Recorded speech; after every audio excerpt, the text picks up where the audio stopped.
Good evening, everyone, and thank you for joining us for this very special evening. So we're, so proud to have David Miliband with us here. But the reason I invited him was because we're honoring the 25th anniversary of the IRC in Charlottesville. Our office opened here in 1998, and in that time, what's also kind of interesting from my point of view is that we've only had 2 executive directors in the office. We had our first director, Susan Donovan, for 12 years. I've been here for 13, so we've had a lot of continuity in the community. And in that time, IRCs resettled over 5,000 refugees in the urban area of Charlottesville. Thank you. And kind of looking at statistics, we know that about 10% of the population of Charlottesville and the urban ring of Albemarle County are immigrants. And we think probably about 40% of those are actually refugees that were resettled by IRC. So we know that the work we've done over this 25 years has a really visible impact on our community. I think a lot of you are here and you see people that we've worked with, kind of your neighbors, they're in school with your kids. We see them around in the community, and I think it's one of the strengths of the work we do in Charlottesville. I'm going to go ahead. I'm going to introduce our moderator today, David LeBlanc. And David's the Ambassador Taylor Professor of Politics in the College of Arts and Sciences and Professor of Public Policy at the Batten School. He's also a faculty fellow at the university's Miller Center and a great friend of the IRC. So please join me in welcoming David LeBlanc.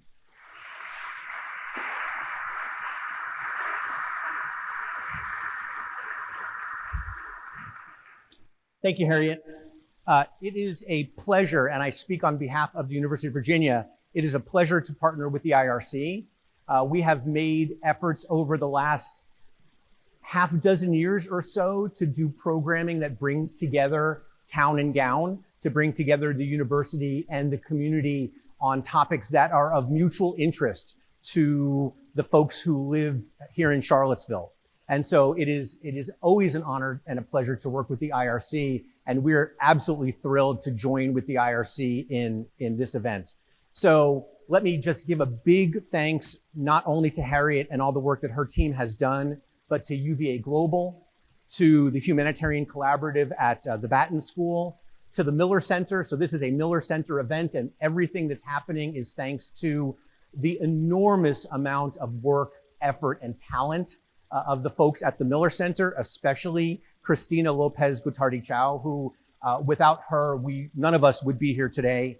Thank you to all of you for taking time out of your day, out of your evening to come with us to learn, right? To hear about the work that the IRC is doing and to hopefully walk out being, as Mr. Milliband promises, he's going to tell us how to stay optimistic during times of crisis. I was very fortunate to spend the day with David Milliband and to hear him engage with a variety of different groups. And he is an optimist, and he is a relentless optimist. And the work he does is important. It's important to our community. It's important to the global community. And we're really fortunate to have him with us. I could spend a lot of time giving you biography of David Milliband, but I think you'd much rather hear from him. So David Milliband is the president and the CEO of the International Rescue Committee. He is going to speak with us for a little bit. Then we will engage in a little bit of question and answer, a little bit of conversation, and then we will open up the floor for questions from the audience. So please join me in welcoming David Milliband. Thanks very much. Thank you, David. Thank you very much, David, and good evening, everyone. Thank you so much for coming here tonight for what I hope will be an interesting conversation. And I emphasize both interesting and conversation, because I hope that as well as me talking for about 30 minutes, we'll get a chance to get to know each other a bit through question and answer. And obviously, I want to start by thanking all of the sponsors. I won't rehearse them all, but I have had a very strong sense today of the way You said town and gown. That takes me back. I didn't know Americans talked about town and gown in that way, but the way in which the university and the town are really joined together in a very deep synthesis, and the way in which organizations like the International Rescue Committee in Charlottesville can be part of the coalition that's helping take the town forward, integrate new arrivals into the town, some of whom I met today from Syria and from Congo, from Burundi, from Honduras, from Afghanistan, and the way in which those people become contributors to the town, as well as members of the town, participants in the town's life. So I'm very grateful to you all for giving me this platform, and to be able to come and thank Harriet and her colleagues for the work they do. There are about 60 colleagues who work for the IRC in Charlottesville.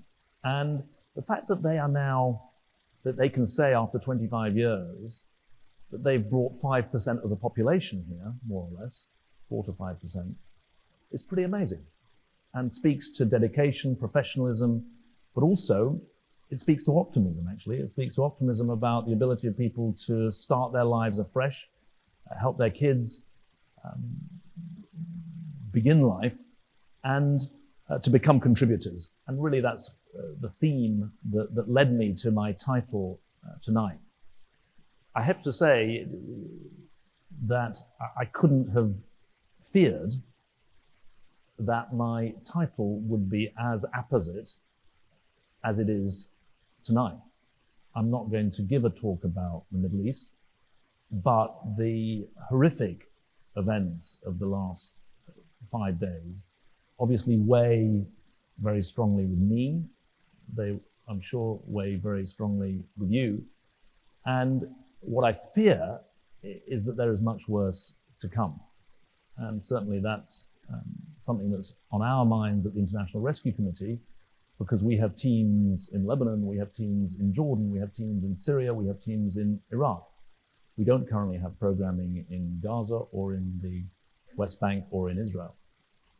So the title, sad to say, is extremely apposite, but I'm not going to be focusing on the situation in the Middle East, and obviously we can return to that in the question period.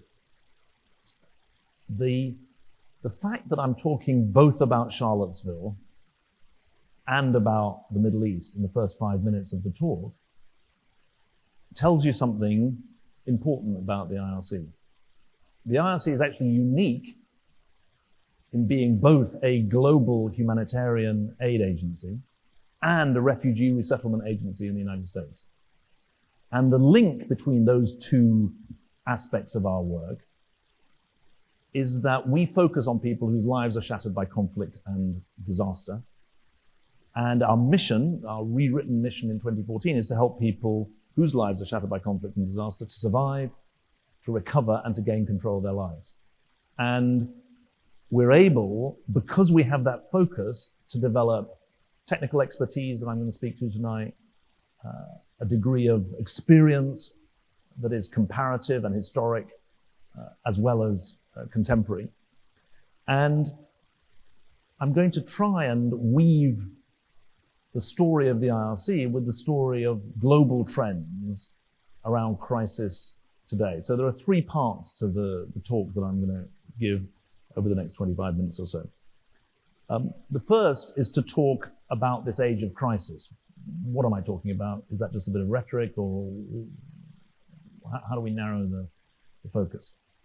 The second is to talk about humanitarian action today and what we do. And then the third, the most difficult part, which of course has the least amount of time, is to talk about how to stay optimistic. And I'll explain why I've chosen that title a bit later on. Now, I think that if you put crisis into ChatGPT and ask the algorithm how many crises are going on today, what it will tell you is that there is a fervent debate in the academic world about whether we're living in an age of crisis or an age of polycrisis. There's books out about multi-crisis, perma-crisis. There's books about democratic crisis, about economic crisis. We're obviously living through a climate crisis. Just for those of you who are interested, the difference between crisis and polycrisis is that those who argue that we're living through polycrisis, their argument is that the multiple crises we're living through actually feed off each other and create a qualitatively different set of problems that we're going to face today. I'm not going to talk about that tonight. You'll be relieved to hear. I'm going to talk about humanitarian crisis. So it's a subset of this global agenda, but it's one that does bring together the political, the economic, the climate crises in various ways. And when I say humanitarian crisis, these are the figures that I'd like you to just have in your minds. And as you leave at the end, there will be a test on the figures, so I hope you're going to take careful notes. We're living at a time when there are 54 civil wars going on in the world today.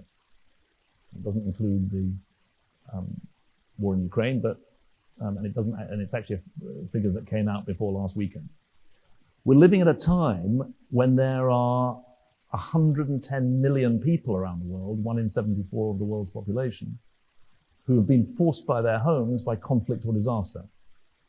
And within that 110 million, there are about 60 million or so who are displaced within their own countries. And there's about 40 to 50 million who have crossed a border as a refugee or as an asylum seeker. There are about 230 million people, so double the 110 million, who are facing what the United Nations call food insecurity. There's a 5-part scale of food insecurity in the world today. Not because there's lack of food, by the way, but because the food is not properly distributed. And there isn't equal purchasing power to access food. 240 million people or so who are at level 3 or above for food insecurity. Level 3 is you don't know where your next meal is coming from. Level 4 is malnourishment. Level 5 is famine. There's 360 million people in need of humanitarian assistance. So they depend on the aid sector for their survival. That's a 165% increase since 2018. And if you're interested in extreme poverty, that is now measured as people who are living on less than $2.15 a day. That's a World Bank figure.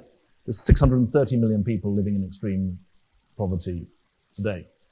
Now, my point to you is that those figures of tumult in the form of war and displacement, those figures of hunger, those figures of poverty, they reflect crises of politics, of governance, of climate, and also of economy. We did a study, we published something called the International Rescue Committee's Emergency Watch List, which looks at the 20 countries most likely to have humanitarian crisis in the year ahead.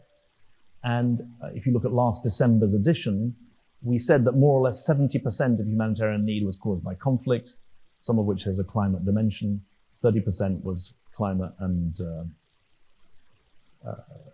economic related. Now, what I'm going to do in this talk is something of great danger, which is to try and use technology. And I come from the generation that, I didn't admit this to the students who I met today, some of them are here, I recognize, but I didn't admit that I went to university before the age of the mobile phone, but that is actually true. But I'm going to use the technology sparingly. You're not going to get a death by PowerPoint. There are 4 buttons on this. That leaves me in a quandary, but one of the buttons has a green dot on it. The one with the green dot is not the one that I have to press. But I want to show you one slide about the extreme poverty that exists in the world today. Let's see if it works. Yes, it does. I think this is a really interesting slide because although the numbers of people in extreme poverty, this is actually not the $2.15. Yes, this is the $2.15 figure. That's how you get to the 670 million figure. What this slide shows, it's a World Bank slide. What it shows is that there's actually 2 stories of extreme poverty in the world today. Story number 1 is that if you live in a fragile or conflict state, if you live in Somalia, if you live in Syria, if you live in Afghanistan, not only is there a rising number of people in those countries who are living in extreme poverty, but they are a rising share of the global extremely poor population.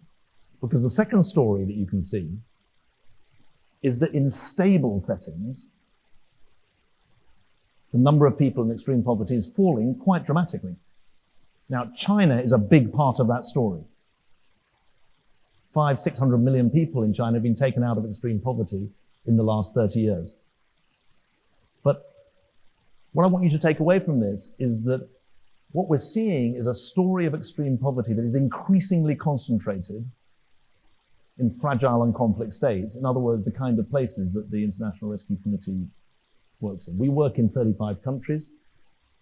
We're trying to increase our impact and scale. We will not do that by doubling the number of countries that we're working in. Because what I said about our expertise is working in fragile and conflict states. Now, I also want to say to you that those 20 countries I mentioned that are on the IRC's watch list, they account for between 80 and 90% of the extreme poor in the world. They account for between 80 and 90% of the refugees and displaced people in the world. And they also, they account in 3/4 of the cases for countries that are severely affected by the climate crisis. So the overlap between climate crisis and humanitarian crisis is growing and large.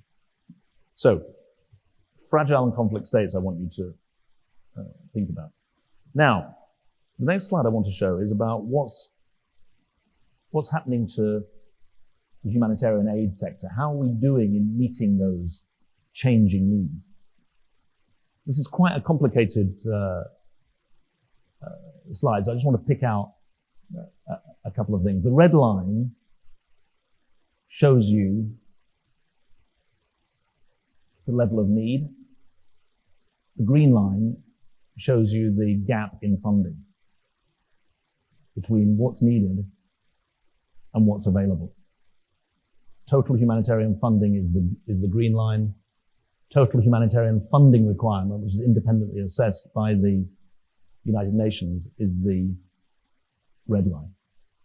And what you can see is that although funding is rising, the gap is growing faster. And that's why, or one of the reasons why, I think it is reasonable to talk about a rising tide of crisis. Because essentially, in the fragile and conflict states, there are more people in need. Their needs are more complicated than those in stable states. And the gap between what they need and what they're getting is growing.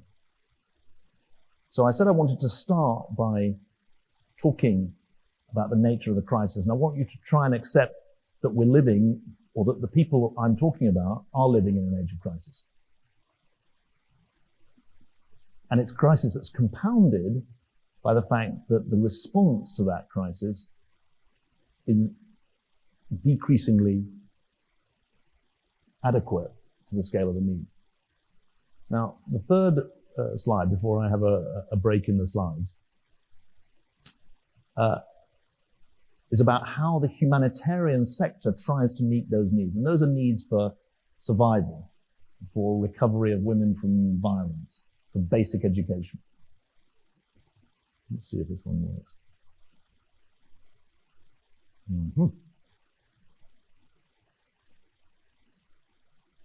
There we go. This is my world. Welcome to my world.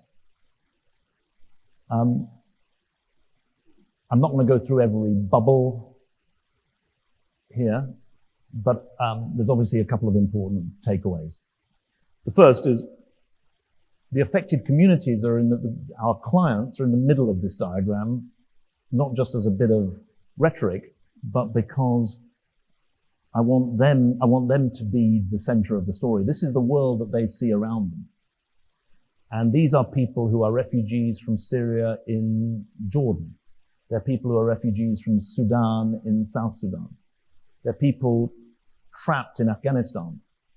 they're Rohingya who've been either driven out of Myanmar and now in Bangladesh. And the truth is that the lucky ones make it to Charlottesville. But what we're seeing here is the lives of those who don't make it to Charlottesville. And I just want to pick out a couple of elements here. First of all, none of the bubbles surrounding them are very large because the reality that they face is of complex and competing systems operating around them. Relatively few refugees live in a refugee camp. Their lives are simpler than the rest. But you'll see here that if you look to the left of the central bubble, if you look at the UN agencies, they are notionally in charge of supporting the people who are in humanitarian need. But you can see they're only one bubble among many.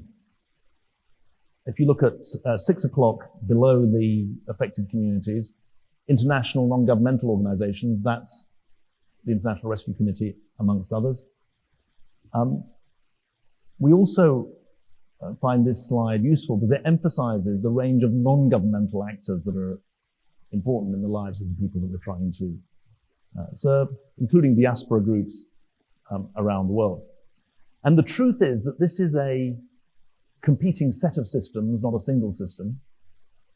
And because it's not a single system, it's more like a sector of activity. It doesn't serve the needs of the people well enough. A lot of good work is done in very difficult places, but the whole is less than the sum of the parts. And I just want to give you a sense of that. I'm going to ask the technical team, if I press the right-hand button again, will it go to the next slide or go to a resting slide? Okay, so I won't press it then. That's good. Okay, I'll hang on. I just want to dwell, this is the second part of what I'm talking about, this humanitarian sector. What does it do? How does it work? Etc. You need to think about $50 billion or so is spent in the humanitarian sector. My organization, the International Rescue Committee, is about a $1.6 billion organization today. So you can do the maths. We're about 3% of the total humanitarian effort. We've grown from being a $400 million organization 10 years ago to being a $1.6 billion organization today. I'm more proud of the fact that although we're only 3% of the global humanitarian sector, we do 30% of all the impact evaluations about what actually works in humanitarian programming. And I'm going to give you a flavor of some of that work today. An impact evaluation is an assessment of whether an intervention has a long-term impact on the lives of the people that it's intended for. I'll give you a sense of what we do. 40% of our work is in health, primary healthcare. So you can see it's a survival orientation. That includes water and sanitation. About 15% of our work is in education. I'm pleased about that. Overall, less than 3% of humanitarian funding is in education, which if you think that half of the displaced people in the world are children, that's an incredible compromise of their future. So 15% of our work is in education. 15% is livelihoods, supporting people's incomes. 15% is support and protection of women and children. 2/3 of our clients are women and girls.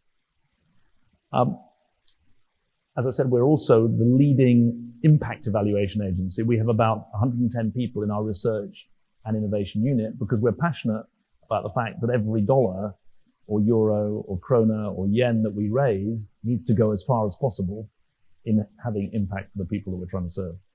And what I thought I would do to describe the way we work is talk about 4 different areas of activity where we think we can have outsized impact.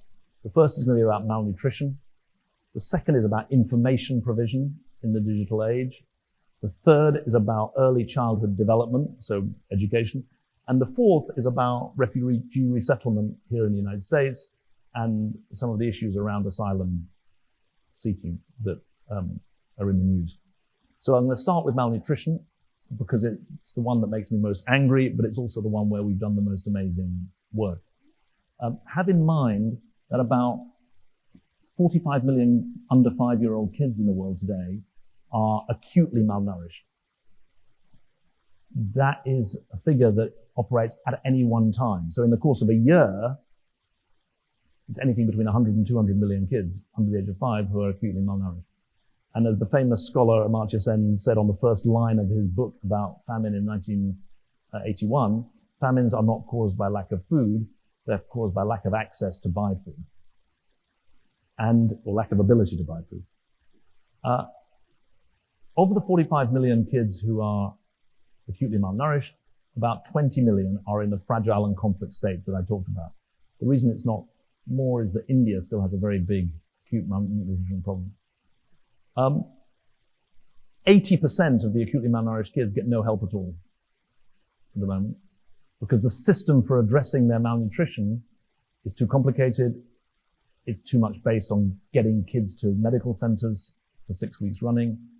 And in too many of the places where we work, they can't do that. The good news is, over the last 7 years, we've developed a simplified approach for treating moderate acute malnutrition and severe acute malnutrition. The reason that 80% of kids don't get any help at the moment is that there are two different systems. One's for severe acute malnutrition, the other is for moderate acute malnutrition. UNICEF are responsible for severe acute malnutrition, World Food Programme for moderate acute malnutrition. Our simplified system says malnutrition is one disease. It has a single simple diagnostic tool, which is to measure the upper arm circumference. And our researchers have shown that if you give 2 doses of Plumpy-Nut, which is a peanut-based paste, to any kid with an upper arm circumference of less than 115 millimeters, or 1 sachet to any kid with an upper arm circumference of less than 125 millimeters, you can have a 92% success rate in their recovery from the acute malnutrition. And those of you who are interested, there's a study in Mali of 27,000 kids who we trialed this community-based intervention on, and the results are really quite remarkable. So that's malnutrition. It's a big focus for our activity. The second is about the provision of information. And we came to this for the obvious reason that when Syrians fled from Syria in 2015 and 16 and went to Europe and got onto boats to Greece, what was the first thing they do? They switch on their mobile phone. If you switch on your mobile phone in Greek, it comes up in Greek, which isn't very helpful if you're an Arabic speaker. And what we managed to do was develop an online tool for serving the information needs of refugees. And we've now spread it around the world. And I'm going to take my life into my hands by trying to show you a 2-minute video about the way in which this system works. It's called Signpost. The first click is not going to be the one that triggers the video, but the second one will. So, information is power, and humanitarian information is no exception. Now, if I click again, can we get the video going? The international aid sector is there to help, but historically, delivering aid has been a one-way conversation.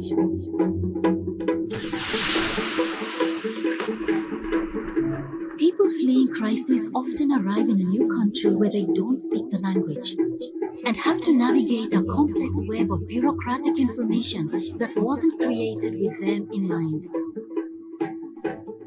That's why we created Signpost to decolonize humanitarian information.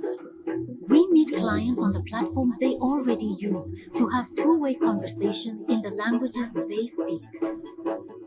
We don't assume that we know what people need. We listen carefully and co-create information with communities to help them navigate their own journey through a crisis and exercise their human rights. مرأة تواصلت ويانا هي أرملة فقدت زوجها بأحداث داعش اللي صارت مؤخرا للأسف. Desde Infopalante le brindamos toda la orientación necesaria para que pudiese recibir atención psicosocial. Pakistan में कई ऐसे इलाके हैं जहाँ पर internet जो है वो इतनी अच्छी तरह नहीं चलता और लोगों को We are working to install Wi-Fi hotspots in Kakuma refugee camp to promote access to information. Signpost is growing exponentially and now operates in 14 countries on 5 continents. Our goal is to provide contextualized humanitarian information wherever it is needed. Information is a human right. By empowering people in times of crisis, we safeguard their agency and dignity.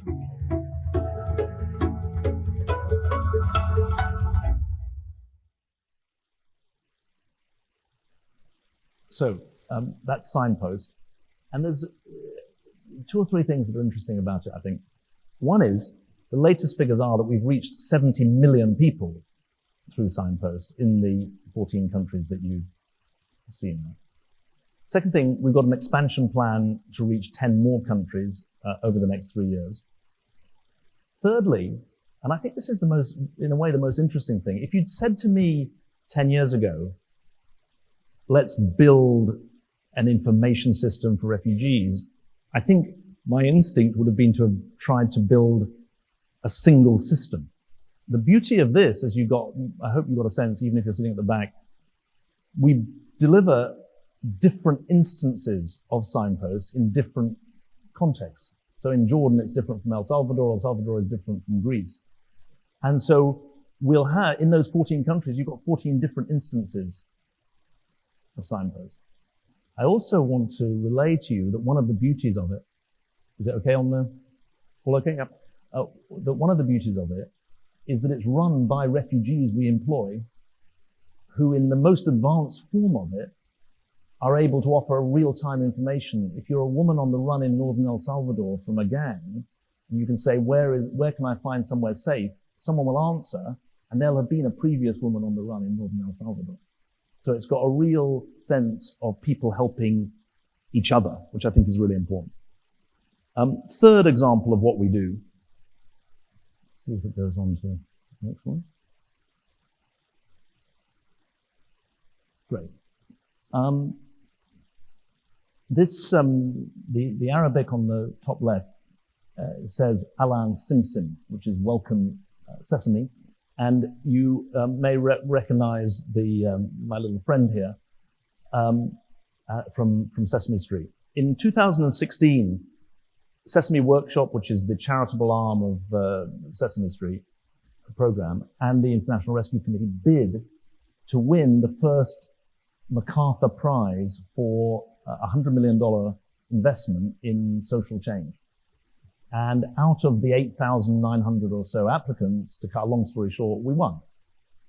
And the promise we made was that we would deliver the largest early childhood development program in a humanitarian setting ever. I said earlier that 3% of the global humanitarian budget goes on education. A fraction of that goes on early childhood education. But what we know from Head Start in the United States, but also from programs in Europe, is that actually investment in kids at an early age has outsized impact on the rest of their lives. Now, over the last 6 years, we've been running this Alan Simpson program, including through COVID. And the numbers are absolutely extraordinary. Actually, I can update some of the numbers here. First of all, it was a two-pronged program. We had data that individualized help for kids could make a difference, but we couldn't scale it. That was the IRC contribution. Sesame had data that their TV program had educational benefit, but they couldn't personalize it. So we brought the two together. 25 million kids have watched the TV program. It says 1.83 million. By the end of the year, 3 million kids will have had in-person help, either through our teams or through their carers. And there are 3 impact evaluations of what we've been doing in Syria throughout the war, in Jordan and in Lebanon and in Iraq, where the governments have actually backed it. I won't go through them all, but the most striking is that our pre-primary program using WhatsApp that targeted carers delivered a year's worth of pre-primary social and emotional learning and academic progress in the course of 11 weeks. So really an extraordinary level of progress. And the evaluation is not by us. The evaluation is by New York University, so it's completely above board in the way that it works. The final area that I just want to talk about where we've been trying to break the back of some of the blockages in the humanitarian system is in the United States. You'll know that we've had this refugee resettlement program for for 25 years here in Charlottesville, but for 40 or 50 years since the 1980 Refugee Act, 43 years, across the country. More recently, our colleagues in the southern states of the United States have been working on the asylum seeker issue and how one deals with migration across the border. And I want to pick out one example of that. In Arizona, the state and the city of Phoenix came to us and said, look, we want to avoid asylum seekers being left on the streets, but we can't cope with them ourselves. What's your idea? And so we developed a case management system for asylum seekers who would have their legal status addressed, their health status addressed, their emotional state addressed, their family links across the United States assessed, and transport organized to meet their relatives in other parts of the country. In 2022, I haven't got this year's figures yet because we're not done, but in 2022, 55,000 people went through our welcome center in Phoenix. 98% of them were processed within 36 hours. And the state of Arizona says that not a single person has been left on the streets of Arizona during that process. So in all this time, when people say that the migrant crisis has been unmanageable, our colleagues in Arizona have shown there's actually a way to manage it. And that, I think, goes to the heart of the common denominator of the four examples that I've given you. While it's tempting to dwell on the suffering, it's really important to focus on the solutions. And in our advocacy, in our fundraising, and obviously in our programs, what we focus on is the solutions. Evidence-backed, outcome-oriented solutions. And that leads me to the last part of what I want to talk about tonight, which is where does the optimism come in? The reason I chose this is that the question I've been asked more often than anywhere else than any other in the last 10 years, and I was asked it again today by the students of the public policy program, is how do your teams stay optimistic in the face of the crisis that they're facing? Now, the answer I always give is, if you look at the statistics, you get depressed. If you look at the people, you have hope. And I actually do buy that. There's no doubt in my mind that there's energy and there is even optimism and there is even hope in some of the most tired and distraught and distressed eyes that we see around the world. And it's worth saying, since I'm in front of a partly academic audience, there's also quite a lot of evidence led by a man called Steven Pinker, who's a professor at Harvard, that actually, if you look at the statistics, things aren't getting worse, they're getting better. But they're not getting better in the fragile and conflict states. But what I want to do tonight, and humor me if you will, is to pick out 3 lessons that I think are important to IRC teams in keeping them optimistic in times of crisis. This is 3 things I've learned by watching them in the last 10 years. The first is what I call the bias to action. If you stare at the problem, never mind admire the problem, you certainly will get depressed. If you try and do something, it's a source of learning, it's a source of energy, it's a source of hope. And 33 million people were helped by that bias to action on the part of my colleagues over the last year, because that's the number of people that we helped in our operations around the world. The second is, I used to be in government, and governments have many strengths, but risk-taking is not one of them. If you want to stay optimistic in times of crisis, you have to have a strategic decision to embrace risk. And I want to give you one example of that. We have something that we call our innovation fund, run through our research and innovation unit. And it's very countercultural, this, to me, but when I go to the philanthropists who fund our innovation fund, the question they ask is not surprising, but the answer is. The question they ask is, what's your failure rate in your innovation fund? That's not particularly surprising. What's surprising is that they want the failure rate to be high. Because if you're not failing, you're not thinking radically enough about the solutions. If you were only concerned with not failing, you'd have set up signposts as a global system. If you were only concerned with not failing, you wouldn't have brought together Sesame Workshop and International Rescue Unit. If you're only concerned with not failing, you wouldn't have tried a welcome center in the middle of Phoenix. So the bias to action has to be allied to a willingness to take risks. Just in all transparency, our failure rate is about 40% in our innovation fund, and our funders want it to be higher to show that we're really ready to take risks. Not take risks with people's lives, but take risks with things that might work. And the third element that I think is important in sustaining hope is that our teams and our clients want to see us speaking truth to power. They want us, when we bear witness to a bombing of a case close to home. 2 of our staff were killed in northern Syria when the ambulance they were driving had a missile targeted at it by a Russian Air Force jet. They want us to speak in outrage and in witness of what happened. And that's controversial in the humanitarian sector because we're not political, and we don't stray into party politics, and we don't stray into partisan politics. But one definition of impartiality is that you don't call out the bad actors. I think it's really important part of our job to call out the bad actors. And where we're on the ground and we've got evidence, we've got to speak to it. So when I think about the title of the talk and how to sustain, I can get it back, co-sponsors come back.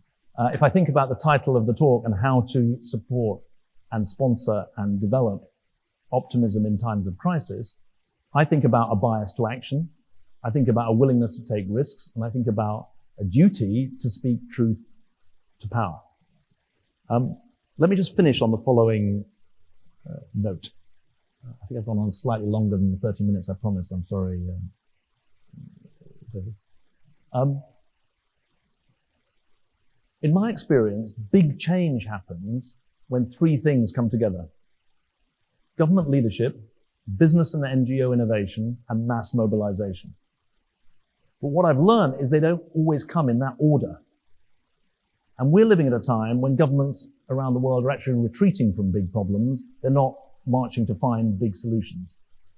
And so my lesson is that NGOs, in partnership with businesses and non-profits like universities, we need to step up and find the solutions.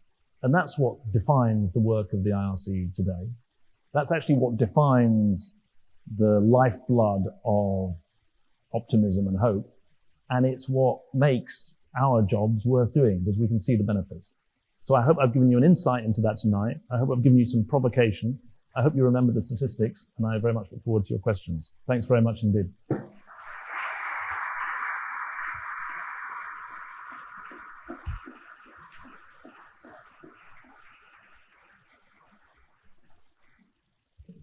Thank you, David. I'm actually quite surprised.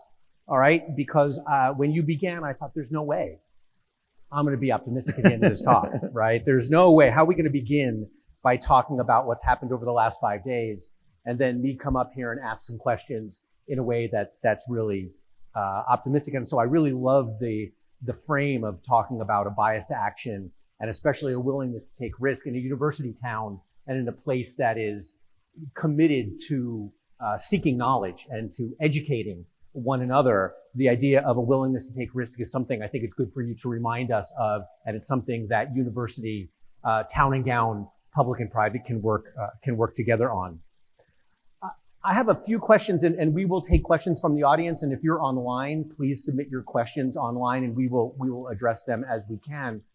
I want to ask you kind of some broad questions about this willingness to take risk, and it has to do with how does the IRC decide where to do its work, right? So again, you talked about there's an IRC watch list. You talk about signposts in a set of countries. You talk about the different states where the IRC is working. There's so many crises, as you said, whether it's environmental or civil conflict or state repression. What are the decision rules that you use to decide where, I hate to say set up shop, but to where to spring into action? Question. So there are two parts of the answer to that. One part is very dominant, and the other part is less important or less important at the moment, but we're trying to make it bigger. The big truth is I'm not sitting on $1.6 billion and deciding where to spend it. We're raising $1 billion, $1.1 billion from governments who decide we want to do this work in Pakistan, we want to support this work for refugees in America, we want to sponsor this program for education in Yemen. And our decision there is not where to spend the money. Our decision is, do we bid for that contract? And for that, we have very clear entry and exit criteria for places that we work. And we have a decision rules, which I think is a very good phrase that you use, where our country programs assess needs on a rolling 3-year basis, decide what their signature outcomes are going to be, and therefore what grants they're going to apply for. So if the Yemen team has highlighted education as a gap that needs to be filled, and we're the right people to fill it, they'll bid for that education contract. Now, we have about $500 million that comes from individuals, corporates, and foundations. The corporates and foundations, basically, they decide where they want to spend the money. But that leaves what we call our unrestricted funds, and we're down to about $60 million that is actually fungible in the end, that is available for programs once you, maybe 70 this year coming. Our fiscal year starts on the 1st of October. Now, for that money, I have to go back to our mission statement, which is about helping people to survive, recover, and gain control of their lives. And if survival is at stake, they've got to get the money first. And so we hold money back to make sure that if the crisis in Sudan develops in the way that it does, that we can make a difference in somewhere like that. So then I'll return to, again, something you said at the beginning. At what would, and I hate to use the word compel, what would draw the IRC to work in Egypt, right? To set up in the Sinai, assuming that people are leaving Gaza through that exit. So I don't want to ask you the politics question in terms of side, but I want to ask you the question of at what point in time would you say, okay, this is where we're going? We have a classification system of need. So that's the first point. We secondly do an assessment of who else is there. So where there are local or international actors who are already doing the job, we won't go, because we don't go to duplicate. Okay. Thirdly, we ask, is it feasible for us to set up shop, to use your phrase? And does that mean direct delivery or work through partners? Because that's an important part of this. And fourthly, can we do it within the confines of the legal and other parameters that we operate within as a US registered NGO? Because obviously we've got to follow local law, and we've got to follow US sanctions legislation and the like. So you have to be responsive to whatever law in the country you're working with. Yeah. Okay. And so in that regard, to what extent or how do you work with local governments in case, let's say you have people in Honduras or in Guatemala or in Sudan, what kind of intelligence do you get from what entities so that you can protect your people? So that's a great point. We don't first of all, we don't send squads of people from New York or from Charlottesville. Our international staffing is very small. Of a total employee base of about 24,000, we have about 550 international staff. So the 96%, 98% of our staff are recruited locally. So in northwest Syria, we're recruiting Syrians. We've got 5,000 people working for us in Afghanistan. We have 4,996 Afghans working for us. So these are people who are not being helicoptered into a community, it's their community. And that's an enormous source of credibility, legitimacy, sustainability, and intelligence, because they know what the lie of the land is. You mentioned governments. There was an interesting question about this from the students today. Some governments are governments of states that are legitimate and recognized in the United Nations. Some of them are elected, some of them are not elected. Some of them are despotic and some of them are democratic. We have to deal with all of them, and we have to use our smarts to navigate our way through. But I don't want to hide from you, we also work in places where non-state actors are the government. Northwest Syria is a good example of that. In Afghanistan, there are quote-unquote de facto authorities who are not recognized by the UN, otherwise known as Taliban. We have to work that because of the needs. And we have to navigate that by sticking to those humanitarian principles that I mentioned, and by planting in the mind of the governors the seed that says, hang on, these people are valued by the local population. Do we really want to get on the wrong side of the local population by hassling these people? That's actually our best defense. So let me, I'm going to ask one more question. And so again, if folks have questions in the audience, get ready to come and ask. I want to ask a question about advocacy. One of the things that you mentioned when we spoke earlier today was I will characterize your statement as largely disappointed in the UK government's approach to asylum. And I think we began having a conversation about, is the age of asylum over, right? We see what's happening on the southwest border of the United States. We see the rollback in asylum processing that occurred during Trump and continues during Biden. We see interdictions across the Mediterranean.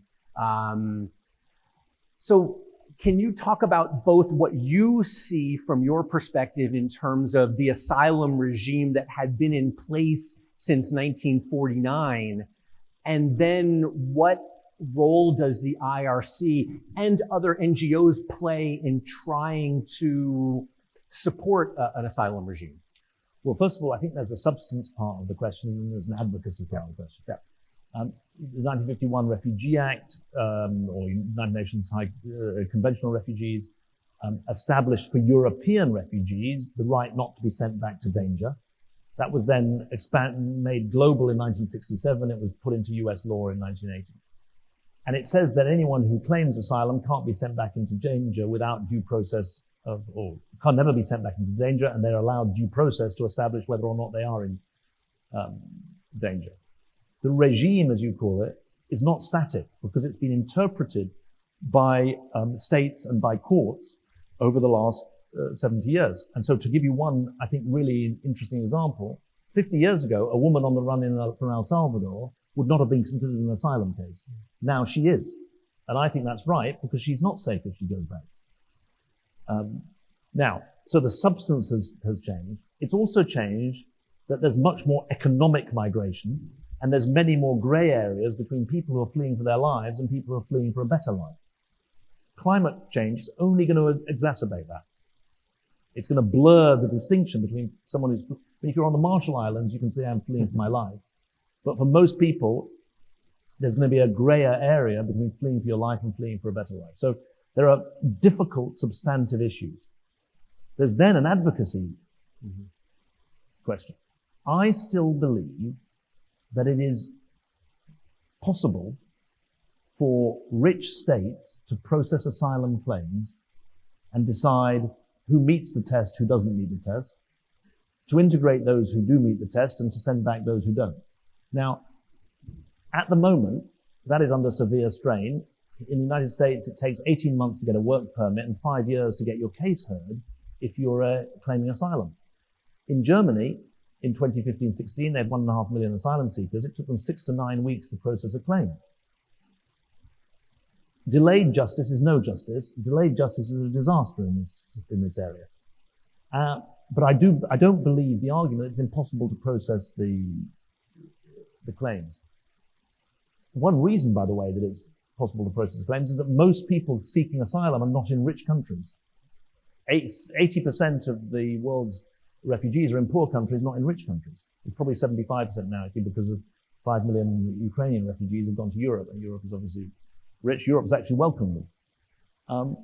So I would say that the South Sudans of this world, they've got an open border for people coming from Sudan. So has Chad actually got an open border for people coming from Sudan. Those countries need economic help, but they don't want to process the claims. I'm not prepared to accept the argument that rich countries can't run an effective asylum system, which is essentially the argument being put by the UK government. I also think that tactically, anyone who believes that opening up the 1951 convention to make it better is going to get the shock of their lives, because the trend will be to make it worse, not make it better. We've got good laws that protect people in the most extreme circumstances, and I think we've got to try and rally behind them.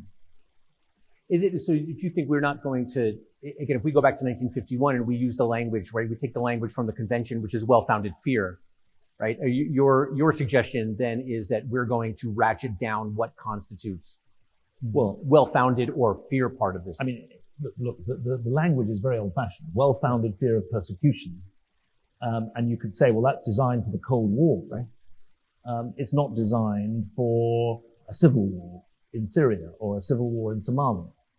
Now, the truth is that although that's the legal language of origin, the court cases have developed case law that is able to stay more up to date. And the example of the woman on the run from El Salvador speaks to that.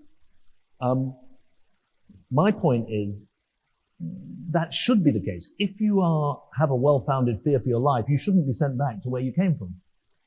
And it's not beyond the wit of advanced societies to establish systems with appropriate representation and due process for each individual to get that case heard. So, are there questions? Because I could go on for a while, right? There's a microphone here if people want to come up to the front. I see people are online. All right, thank you, Alfred. All right, so this is an online question. How do you expect the IRC to be affected by the Israeli-Palestinian conflict? Well, there we go. We're out of the gate. We're out of the gate pretty early. Well, we're as surprised as anyone else by what happened on Saturday, and as appalled as everyone in this room, I'm sure. We are in the process of assessing the situation in Gaza, in the West Bank, and across the Middle East where we work already, in Lebanon, Jordan, Iraq, and Syria. And so I don't want to say what we expect. What I can say is that we are examining all possible scenarios for displacement and for humanitarian need, and assessing with diligence what we could do to mitigate the humanitarian loss. And it's a matter of scenario planning rather than expectations. And obviously we've got a situation where there are many, many moving parts, both within the region and globally, that we have to be aware of. And we're trying to navigate that. With respect, you sounded like a politician in answering that question. And I know you were. That means it was a very good answer. Can you spin out for us a scenario where you would say, and this is you speaking on your behalf and I guess on behalf of the IRC, what would be something where you would say we need to be on the ground? Well, where there's need. Tell me again, demonstrably. Yeah, so where there are people who need our services, or need our cash, or there are organizations that need our technical expertise, that counts as need. Okay. We then ask, is anyone else better positioned to do it than we are? We then ask, is it legally possible for us to do it? And then we ask, can we fund it? So that's the process that we go through. And it's got to be needs driven because we're an impartial, neutral organization. And it's got to have objective criteria that assess it. And our classification system does use objective criteria. Yeah. I know we have a question from this gentleman right here. Mr. Miliband, thank you for your talk. My question's in regard to your experience in government and to the role of governments. Having been out of Parliament for almost 10 years, how far do you feel Britain acted in self-interest on the global stage instead of as an arbiter of global peace? And do you feel nations should be obliged to act in self-interest following the electorate, or should they act for the greater good? Thanks. So this is back to my old job a bit. I think that the injunction I would give is that countries must abide by international law in how they act, because that is the discipline on their self-interest. And of course, the first responsibility of government is to protect and support and advance the interests of its own citizens. That's what it means to be a national government.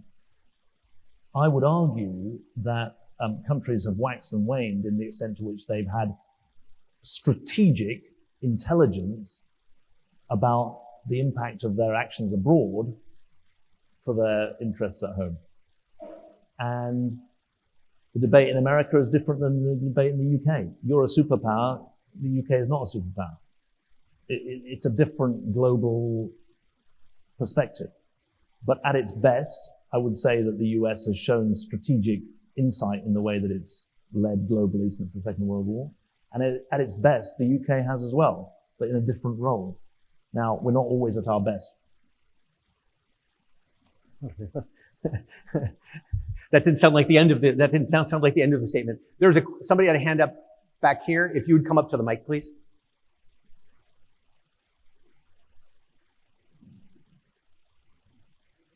My name is Tracy. I've worked in a lot of different humanitarian responses because of public health crises, war, whatever. I think one of the questions I have is what happens in these crises a lot is everybody wants to jump in, right? All of the NGOs are flocking in all at once.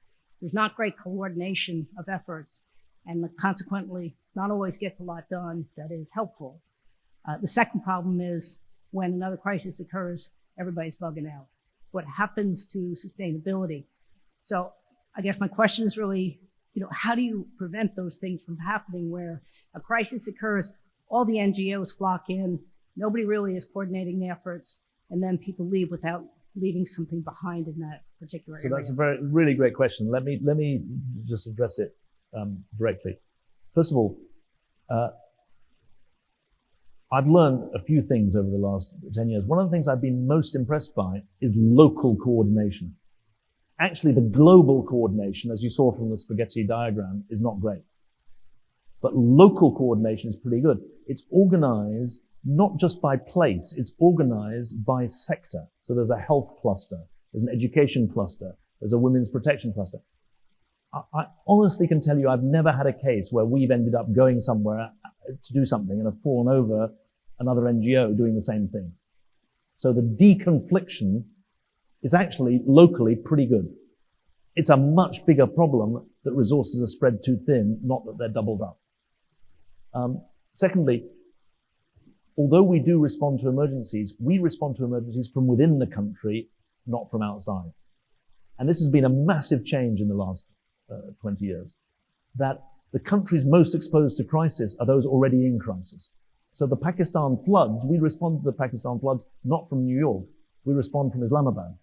And I think I'm very proud of this, that our emergency response is much less about a global surge team and much more about local training of your finance staff, your HR staff, your education. They're all ready to redeploy. We've got that at the moment. Where was I on the, Afghanistan, we've got 5,000 people. There's an earthquake. The donors say you can wire your money into different areas. We don't have to send the team from externally. They've been trained locally to respond to the earthquake. So there's real local capacity for that. And the cluster system actually does, and the UN deserves credit for its role in this, in our experience, works pretty well. So talking about, as we're waiting for the next question, talking about localities, how does IRC choose, and maybe choose is the wrong word, how does IRC coordinate with and choose localities? So again, think about Charlottesville, right? How do you choose the communities that you're going to work with locally in the United States in terms of resettlement? Well, as with many things, the United States is different. And so in the United States, the State Department say, we want you to resettle this year 19,000 people. And we want you to do it in the following, and there's a maximum that you can do in any one locality. So they urge us to set up new localities, and we go with proposals to them. So we now have a sub-office in Richmond. So we've got 2 offices in Virginia. And we are opening sub-offices I think there's a sub-office being opened in Iowa. There's a sub-office being opened in Kansas. So it's different from elsewhere. So the US, it's actually a good thing. The federal government wants to make sure there's a spread of refugees across the country.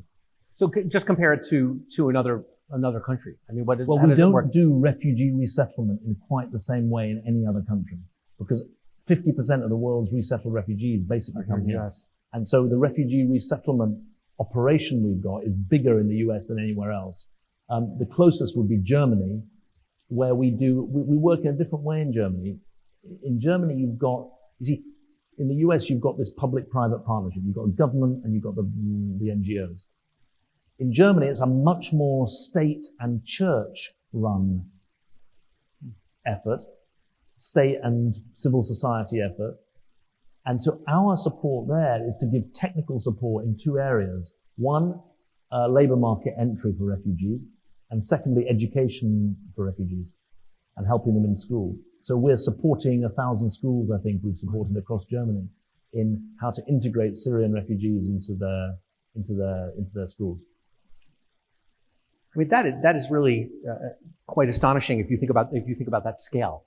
Yeah. Right. I certainly understand how you can walk away with at least some optimism. Well, in this regard. At least we're doing something. Yeah.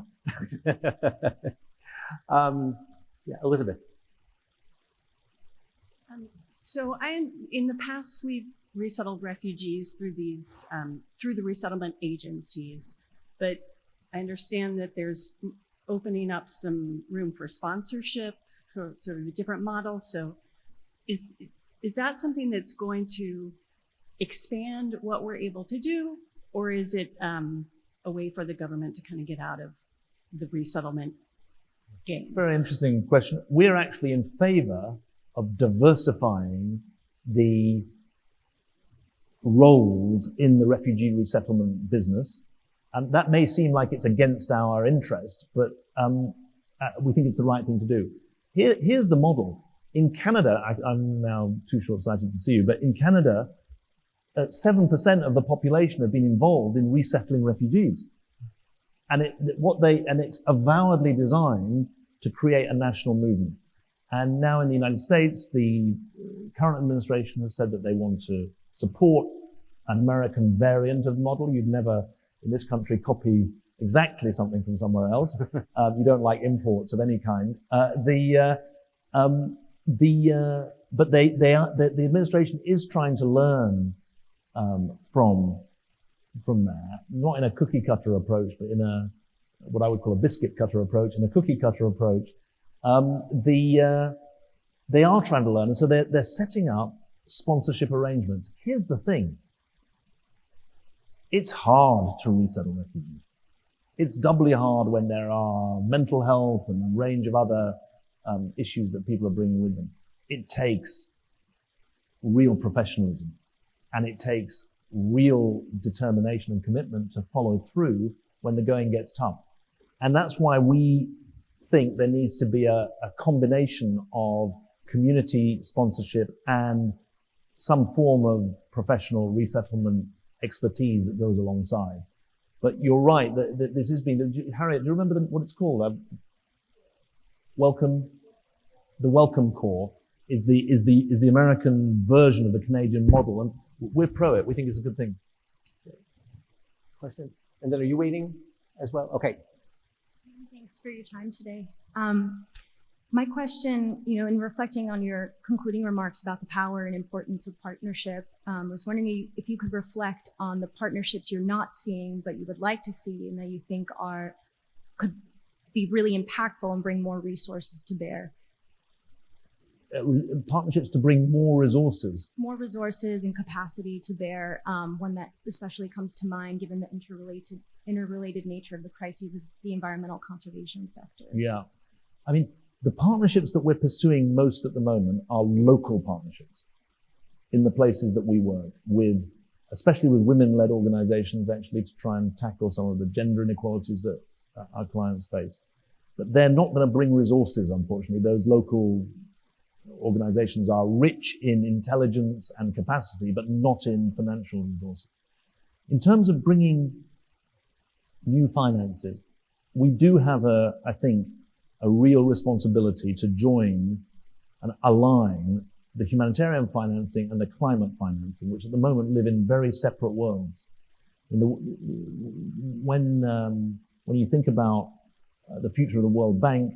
If I think about Pakistan, we're a $35 million program in Pakistan. The World Bank is a $15 billion enterprise in Pakistan.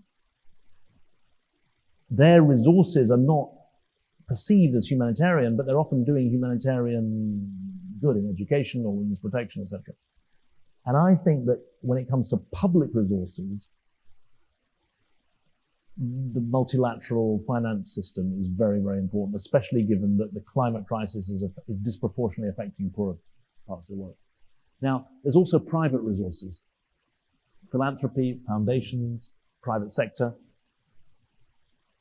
And those resources, I think, are partly employee giving, which is increasingly important for us. They're partly philanthropic, but they're also about resources of brainpower. I didn't have time to go into it, but the signpost, one obvious question about it, well, is it secure? If I'm a woman on the run, how safe is it? Well, the cybersecurity has been designed by the experts actually from one of the major companies. And they did that by giving us 6 weeks of work of some of their top people.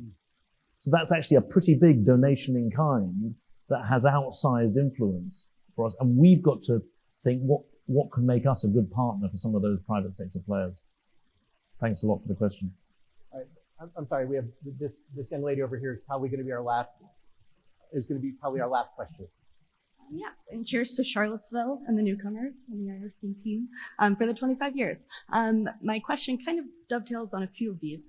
You talked about government leadership and business and mobilization.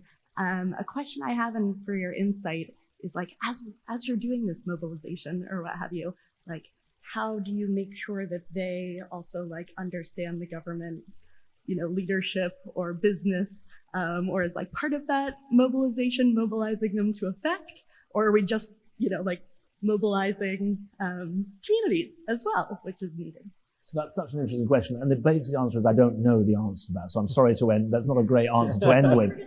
But the perfect answer. I think what I would reflect is you can't control a mobilization. By definition, it's got its own organic strength. Secondly, there's mobilization in this community to support refugees. That's a big thing.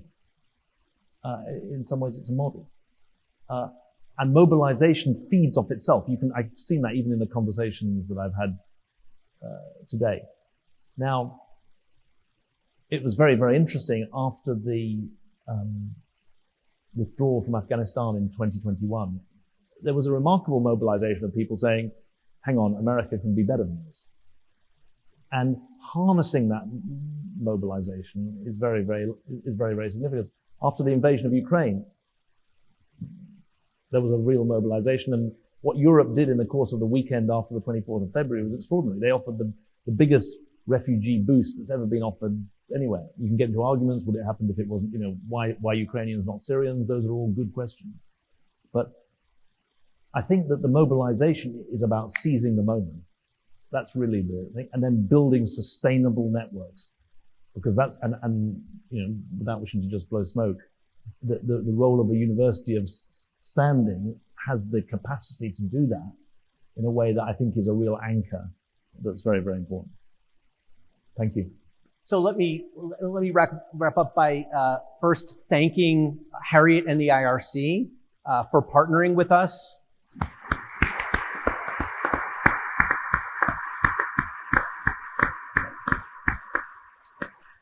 Let me give deep thanks to my friends and colleagues at the Miller Center for making this event possible.